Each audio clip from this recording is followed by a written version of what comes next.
पंजाब के पूर्व deputy CM Sukhbir Singh Badal उस वक्त बाल बाल बच गए जब उनके ऊपर स्वर्ण मंदिर के बाहर हमला किया गया। इस हमले को लेकर एक वीडियो भी सामने आया है।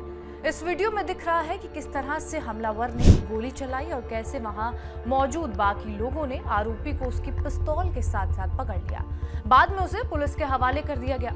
बादल पर जिस समय यह हमला हुआ उस दौरान वहां मीडिया कर्मी भी मौजूद थे और इस हमले के बाद अब स्वर्ण मंदिर की सुरक्षा को लेकर भी सवाल उठ रहे हैं। इस हमले में सुखबीर सिंह बादल जैसे तैसे बच गए हैं। इस हमलावर का नाम नारायण सिंह बताया जा रहा है, लेकिन नारायण सिंह कौन है? नारायण सिंह चौड़ा को खालिस्तानी आतंकी के रूप में जाना जाता है। वो बब्बर खालसा आतंकी संगठन से जुड़ा हुआ है।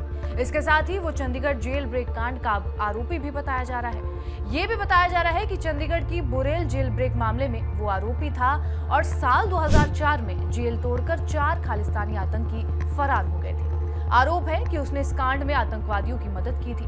नारायण सिंह चौड़ा गैर कानूनी गतिविधि अधिनियम के तहत लंबे वक्त तक जेल में रहने के बाद बेल पर बाहर आया था। उसने अमृतसर सेंट्रल जेल में 5 साल गुजारे हैं। वो खालिस्तान लिबरेशन फोर्स और अकाल फेडरेशन से जुड़ा हुआ था। उसे 28 फरवरी 2013 को तरनतारन के जलालाबाद गांव से गिरफ्तार किया गया था। इसी दिन उसके साथी सुखदेव सिंह और गुरिंदर सिंह को भी पकड़ा गया था।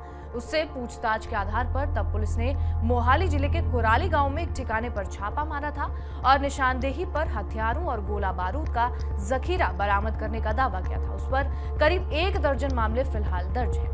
नारायण सिंह चौड़ा पर अमृतसर के सिविल लाइंस थाने में विस्फोटक अधिनियम के तहत केस भी दर्ज है और वो अमृतसर, तरनतारन और रोपड़ जिलों में गैर कानूनी गतिविधि अधिनियम के तहत मामलों में आरोपी भी है। पुलिस का कहना है कि नारायण 1984 में पाकिस्तान चला गया था और उसने उग्रवाद के शुरुआती दौर में पंजाब में हथियारों और विस्फोटकों की बड़ी खेप पाकिस्तान में रहते हुए ही उसने कथित तौर पर गुरिल्ला युद्ध और देशद्रोही साहित्य पर भी एक किताब लिख डाली थी। अब ये भी जान लीजिए कि सुखबीर सिंह बादल को सजा क्यों मिली है।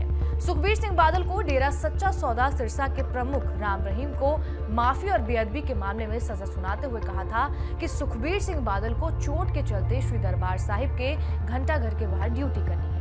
ये ड्यूटी वो व्हीलचेयर पर बैठकर करेंगे। जिस समय हमला हुआ उस दौरान वो इसी सजा को पूरा करने के क्रम में थे। आपको बता दें कि पंजाब के अमृतसर में मौजूद गोल्डन टेम्पल यानी कि स्वर्ण मंदिर में सोमवार को अकाल तख्त साहिब ने डेरा सच्चा सौदा सिरसा के प्रमुख राम रहीम को माफी और बेअदबी के मामले में सुखबीर सिंह बादल को सजा सुनाई थी। इस सजा के तहत सुखबीर सिंह बादल को 1 घंटा वॉशरूम साफ करने हैं, फिर लंगर घर में जाकर झूठे बर्तन धोने का आदेश दिया था। इस सजा के तहत उनको इन सब के बाद कीर्तन भी सुनना होगा और साथ ही श्री सुखमणि साहब का पाठ करना होगा। जत्थेदार रघबीर सिंह ने सजा सुनाते हुए कहा था कि सुखबीर सिंह बादल को चोट के चलते श्री दरबार साहिब के घंटाघर के बाहर ही ड्यूटी करनी है। ये ड्यूटी वो व्हीलचेयर पर बैठकर करेंगे।